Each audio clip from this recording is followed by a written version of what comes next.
Untuk informasi terbaru pemirsa, kita akan langsung bergabung dengan rekan-rekan kontributor Berita 1. Ada Herlan Adiwisastra di RSUD Pamengpeuk, Garut, Jawa Barat, dan kemudian ada rekan Rifki Saebani yang berada di lokasi pemusnahan amunisi. Selamat sore rekan-rekan. Kita ke Herlan terlebih dahulu. Herlan, bagaimana sejauh ini proses identifikasi jenazah di tempat Anda melaporkan? Apakah sudah diketahui kapan akan ada informasi terkait dengan hasil autopsi seluruh jenazah tersebut? Baik, terima kasih Seda. Saat ini saya masih berada di RSUD Pamengpeuk, di mana 13 korban ledakan amunisi diidentifikasi oleh pihak aparat setempat. Saya laporkan perkembangan update dari 13 korban yang memang diidentifikasi di RSUD Pamengpeuk ini.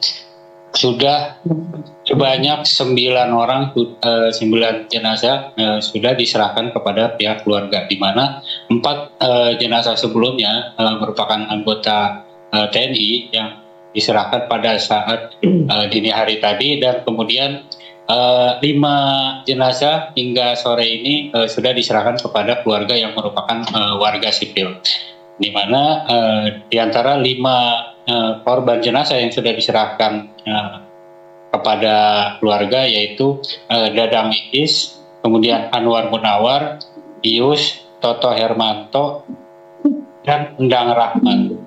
Demikian, sehingga masih ada sisa 4 jenazah lagi yang masih belum diserahkan kepada pihak keluarga dan masih dilakukan proses identifikasi lebih lanjut para petugas. Herlan, apa yang menjadi kendala dari pihak petugas autopsi, petugas forensik ini untuk mengidentifikasi keempat jenazah lagi?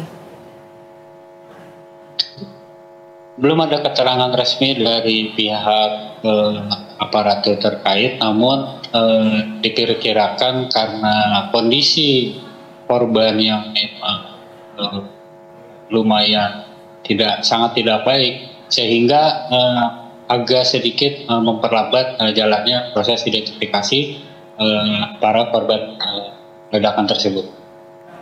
Baik, kemudian Herlan, apakah sejauh ini masih ada keluarga yang memberikan data untuk mencari jenazah kerabat mereka di sana, atau sudah lengkap semua terkait dengan data-data postmortem ya? Untuk para keluarga korban saat ini untuk penyerahan dokumen maupun data masih bergulir, dikarenakan di saat ini di lokasi RSUD Pamengpeuk para petugas masih tetap membuka layanan bagi warga yang memberikan informasi terkait para korban. Tapi juga ada sebagian korban yang memang belum diserahkan kepada keluarga. Para keluarga ini masih standby menunggu di sekitar kamar jenazah di RSUD Pamengpeuk ini. Baik, kemudian Herlan, untuk korban luka-luka seperti apa update-nya? Apakah memang hanya ada data korban yang tewas atau seperti apa terkait dengan yang luka-luka? Untuk korban luka-luka belum ada keterangan resmi dari pihak aparat terkait, Mbak. Baik, terima kasih rekan Herlan. Tahan dulu, kita akan bergeser melihat bagaimana situasi di TKP. Sudah ada rekan Rifki di sana. Selamat sore, Rifki. Kalau di tempat Anda melaporkan saat ini seperti apa kegiatan yang tengah berlangsung? Baik, Zolja dan juga pemirsa, dapat kami informasikan situasi terkini di tempat kejadian yang berlokasi di Desa Sagara, Kecamatan Cibalong, Kabupaten Garut, Jawa Barat ini memang terpantau tidak ada penjagaan di area luar pintu masuk lokasi peledakan. Berbeda dengan tadi pagi sampai siang hari, berdasarkan pantauan kami memang pengamanan ketat dilakukan oleh sejumlah aparat di lokasi tempat saya menggambarkan ini. Namun demikian, lokasi tempat terjadinya ledakan dahsyat dari pemusnahan amunisi tak layak pakai tersebut kini masih dilakukan sterilisasi, termasuk awak media kami pun juga tidak diperkenankan memasuki kawasan tersebut. Hal ini mungkin dilakukan lantaran petugas khawatir masih adanya beberapa bahan yang tersisa yang dinilai akan membahayakan masyarakat sekitar yang mungkin hendak melintas. Sterilisasi ini juga dilakukan atas kerjasama dari sejumlah aparat terkait untuk memastikan tidak ada lagi resiko dari sisa bahan peledak atau material berbahaya lainnya. Kemudian dapat kami informasikan juga untuk gambaran lokasi terjadinya ledakan tersebut memang berjarak sekitar 500 meter dari tepi jalan raya dan terbilang cukup jauh dari area pemukiman warga. Untuk akses masuk ke lokasi peledakan ini memang harus memasuki jalanan setapak dan beberapa tanda peringatan sudah terpasang yang menginformasikan zona atau kawasan berbahaya yang dipasang oleh TNI.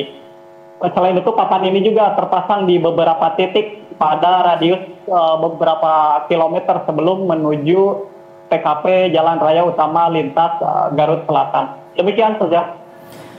Rekan Rifki, Anda mengatakan lokasi TKP masih disterilisasi tetapi tidak ada penjagaan ketat. Nah, kemudian untuk personil TNI ataupun petugas yang biasanya berpatroli, apakah masih ada dilakukan jadwal signifikan untuk menjaga area di lokasi tersebut? Atau seperti apa, hanya diberikan tanda kah atau pagar? Bagaimana dari pantauan Anda?